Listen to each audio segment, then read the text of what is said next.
తూర్పుగోదావరి జిల్లా వాసులను అయితే పెద్ద పులి బెంబేలెత్తిస్తుంది.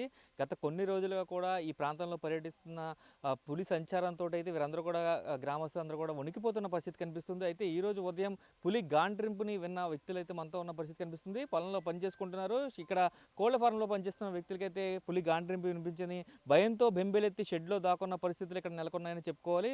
అయితే ప్రస్తుతం స్థానికులు ఎవరైతే పులి గాండ్రింపుని విన్నారో వారు మనతో ఉన్నారో మాట్లాడే ప్రయత్నం అయితే చేద్దాం. తమ్ముడు చెప్పండి, అసలు మీరు ఇక్కడ ఏం చేస్తారు? మేము బాయిలర్ ఫామ్లో పని చేస్తాం సార్. మేము ముగ్గురు మనుషులమండి. 8:30 ఆ టైంని మేము బయట పని చేసుకుంటుంటే పెద్దగా 2 సార్లు సౌండ్ వినబడిందండి, పులి గాంధిరించినట్టుగానండి. వినబడగానే భయపడి మేము ముగ్గురం కూడా షెడ్లోకి వెళ్ళిపోయి తలుపు వేసుకుని సార్, మేము ఇప్పుడు పక్కన మా అన్నయ్య గారికి ఫోన్ చేసి ఇలా ఇక్కడ సౌండ్ వినబడుతున్నాయండి, పులి ఎక్కడే ఉన్నట్టుందని చెప్పి ఫోన్ చేసామండి. అప్పుడు అన్నయ్య గారు మొత్తం స్క్వాడ్ అంతా తీసుకొచ్చండి, చెక్కింగ్ అది చేయించారండి. అన్నీ చూస్తున్నారండి ఇంకానే. అది ఒక్కసారిగా పులి గాండ్రింపు ఉన్నప్పుడు మీకు ఎలా అనిపించింది అసలు? భయపడ్డాం సార్. అది మన ఇక్కడికే ఉంది, మనం ఏదైనా అటాక్ చేస్తుందేమో చెప్పి భయపడ్డాం సార్. అంటే ఇప్పుడు పులి ఇక్కడే మీకు దగ్గరలోనే ఉంది, ఎర్రంపాలెం అన్నారు. సో అప్పుడు ఇక్కడే ఉన్నారు? ఇక్కడే ఉన్నాం సార్. అప్పుడు రాత్రి కూడా భయపడుతూనే ఉన్నాం సార్. అది పక్క నుంచి ఎలా వస్తుంది అన్నది కొంచెం భయంగానే ఉన్నది సార్. మీరు చెప్పండి, అసలు పులి గాండ్రింపు ఉన్న సమయంలో అసలు ఎలా ఫీల్ అయ్యారు? 8:30 అవుతుందండి సంఘటన జరిగేసరికి, ఉదయం అండి ఈరోజు.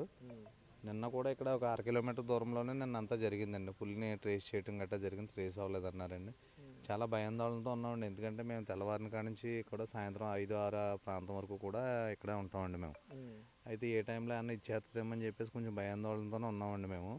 అయితే 8:30కి జరిగినప్పుడు మాత్రం తమ్ముడు ఫోన్ చేసి ఇలా జరిగిందంటే వెంటనే నేను మా ఎస్ఐ గారు అయినటువంటి కిషోర్ గారికి చేస్తే వెంటనే ఆయన స్పందించి వెంటనే 10-15 నిమిషాల్లో వెంటనే టీంని తీసుకుని రావడం జరిగింది. తర్వాత ఫారెస్ట్ టీం అవనివ్వండి, రెస్క్యూ టీం అవనివ్వండి, వీళ్ళందరూ కూడా వచ్చారండి. అన్నీ పర్యవేక్షించారు, చూశారు. ముద్రలు అయితే ఎక్కడా కనిపించలేదు, కానీ అన్నీ చూసుకుని వెళ్ళారండి. చూసుకుని అంతా అబ్జర్వ్ చేసుకున్నారు సార్. ఇక్కడైతే చాలా భయంగా ఉందండి. ఎందుకంటే నిన్న అయితే అక్కడ ఒక 1/2 కిలోమీటర్ దూరంలోనే జరిగిందండి ఇదంతా. ఈ రోజేమో ఉదయం ఇక్కడ పాదముద్రలు గుర్తించారు కాబట్టి ఖచ్చితంగా అది సింక్ చేసుకున్నారా మీరు? అంటే జనరల్గా పులి ఉంది అనే టెన్షన్ ఉన్నప్పుడు ఏ జంతువు విన్నా కూడా అలా అనిపిస్తుంది, లేదంటే మీరు వీళ్ళు విన్న సౌండ్ డిఫరెంట్ అని చెప్పారా మీకు? లేదండి, పులి గాండ్రింపు అయితే పక్కా అని చెప్పేసి చెప్తున్నారండి. ఎందుకంటే నిన్న ఇక్కడ దగ్గరలోనే కదండి వచ్చి వెళ్ళింది. అటు నుంచి అటుకి ఆసరం వెళ్ళే అవకాశం లేదండి, అదంతా ఓపెన్ ఏరియా అండి. వస్తే ఇలా పొలాలు కాబట్టి అన్నీ కూడా ఇలా వచ్చేయచ్చండి. మేము ఏం అబ్జర్వ్ చేస్తామంటే అండి, ఇక్కడ కోల్డ్ ఫామ్ అది ఉంది, కొంచెం స్మెల్ అది రావడానికి అవకాశాలు ఉన్నాయని చెప్పి మేము జడుస్తూ ఉన్నామండి ఇక్కడ. అదే సార్, ఇక్కడైతే మాకు వ్యవసాయం అవనివ్వండి, ఆవులు అవనివ్వండి, గేదెలు అవనివ్వండి, అన్నీ ఇక్కడ ఉండటం వల్ల మాకు చాలా భయాందోళనగా ఉందండి. మీరు చెప్పండి, ఒకసారి ఇలాంటి పులి మీ ఏరియాకి వస్తుందని ఎప్పుడైనా అనుకున్నారా? అసలు ఇప్పుడు ఈ సిచ్యువేషన్ చూసిన తర్వాత మీకు ఏమనిపిస్తుంది? లైఫ్లో ఎప్పుడు అసలు అనుకోలేదండి ఇక్కడ పులి మన ఏరియాలో వద్దని ఎలా అనుకుంటామండి. అది మరీ బెంగాల్ టైగర్ అండి. చాలా దాన్ని చూస్తేనే గుండాగిపోయేలా ఉంది. అయితే ఈ రైతులు నైట్లన్నీ 3 రోజులు బట్టి అలా ఎవరికి నిద్ర లేవండి. ఎవరన్నా పొలంలో మందు కొట్టుకుందామన్నా, కలుపు తీసుకుందాం అనుకున్నా ఏమన్నా పని చేస్తా లేదండి. ఎందుకంటే పోలీసులు వెళ్ళొద్దు అన్నారు. ఇప్పుడు మామూలుగా పిండి వేద్దామన్నా, చేను నీరు వేద్దామన్నా వస్తామంటే రావద్దండి, పులి ఉందని ఇప్పుడు ప్రాణాలు ఎక్కువ పెట్టి అని ఆపు చేస్తున్నారు. అయితే ఇక్కడ దగ్గర ఉందని చెప్తున్నా ఒక అంటారు.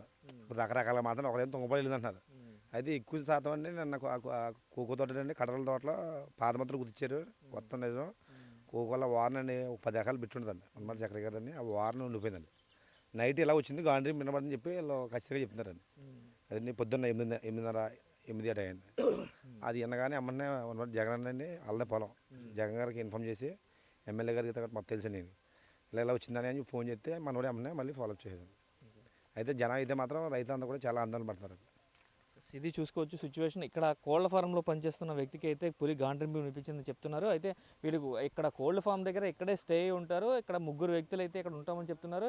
పులి గాండ్రింపు విని షెడ్యూల్లోకి పరుగులు తీసి తలుపులు వేసుకున్నట్లుగా అయితే స్పష్టంగా చెప్తున్నారు. స్పష్టంగా విన్నాము, అది పులి గాండ్రింపు అంటూ కూడా ఖచ్చితంగా చెప్తున్న పరిస్థితి కనిపిస్తుంది. అయితే రైతులందరూ కూడా పొలాలకి వెళ్ళి వచ్చే సమయాలు అయితే పొలాలకి వెళ్లకుండా ఉండలేము, ఎందుకంటే నీరు పెట్టుకోవడం లేదంటే కలుపు తీయడం ఇట్లాంటి కార్యక్రమాలు ఉంటాయి. అయితే దూడల్ని వాటిని కూడా పోలీసులు సురక్షితంగా తీసుకెళ్ళమని చెప్తున్నప్పటికీ కూడా ప్రస్తుతం అయితే ఈ సిచ్యువేషన్ ఇలాగే కొనసాగుతుంది. బాబాయ్ చెప్పండి, ఇక్కడ పులి వచ్చింది, గాండ్రింపు వినిపించింది అంటున్నారు, మరి మీరు ఒంటరిగా వెళ్తున్నారు పొలంలోకి, ఇబ్బంది కదా? అంతగా రాలేదండి. మామూలుగా ఇప్పుడు పులి వచ్చింది అంటున్నారు, మీకు లోపలికి వెళ్ళడానికి భయం లేదు? భయం లేదు. పని మానేశారా? మానేసామండి. అంటే మామూలుగా అయితే ఏం చేయాలి, అసలు ఏ పని చేయాలి మీరు? కలుపు తీస్తాండి. కలుపు తీయాలి. మానేసామండి, ఇవాళ రానన్నారు. ఇంకా కూలీలు ఎవరు రానని చెప్పేసి. మరి ఇప్పుడు ఇంకా ఎన్ని రోజులు కొనసాగుద్ది అనుకుంటున్నారు? అంటే ఇక్కడే ఉంది, ఇక్కడెక్కడే తిరుగుతుందని చెప్తున్నారు. మరి భయం ఇంకా 2 రోజులు ఉండొచ్చు, 3 రోజులు ఉండొచ్చు. భయం అంటే పులిని పట్టుకున్న దాకా భయం అంటారు. భయం అండి, ఎవరు రారు. ఇది చూసుకోవచ్చు, కలుపు తీయడానికి ఎవరో వ్యక్తులు కూడా రాని పరిస్థితి ఇక్కడ ఏర్పడుతుంది. అయితే ఇలాంటి లేగదూడల మీదే పులి అటాక్ ఎక్కువగా చేస్తుంది. ఇలాంటి దూడల్ని చంపి రక్తం తాగడం, అలాగే దాన్ని ఆహారంగా తీసుకోవడం అయితే చెప్తున్న పరిస్థితి కనిపిస్తుంది. కానీ ఇప్పటివరకు నిన్న ఆహారం తీసుకుంది కాబట్టి దానికి ఆహారం తీసుకునే అవసరం లేదు ఈ 2-3 రోజులు. కానీ ఖచ్చితంగా వేట మాత్రం కొనసాగిస్తుంది. అయితే ఇప్పటివరకు కూడా పులి ఆచూకీ తెలియలేదు. ఎక్కడా పంజా విసిరినట్టు ఈరోజు ఉదయం నుంచి ఎక్కడ కూడా నోట్ అయితే కాలేదు అధికారులకి. అయితే మొత్తం రైతులందరూ కూడా ఆందోళన చెందుతున్న పరిస్థితి కనిపిస్తుంది. ఈ గ్రామ శివార్ల నుంచి ఎక్కడ ఊర్లోకి వస్తుందని కూడా బెంబేలెత్తిపోతున్న పరిస్థితి కనిపిస్తుంది. అయితే పొలాల్లో ఎవరు కూడా పనిచేసే పరిస్థితి లేదు, కలుపు మొక్కలు తీయడానికి కూడా ఎవరో రావటం లేదు. అయితే పనిచేసే వారందరికీ కూడా ఇలాంటి భయభ్రాంతులకు గురైతే పని కూడా చేసుకోలేమంటూ కూడా చెప్తూ వీరందరూ కూడా చాలా భయభ్రాంతులకు గురవుతున్న పరిస్థితి అయితే ఇక్కడ కనిపిస్తుంది. కెమెరామెన్ రావుతో శంకర్, బిగ్ టీవీ.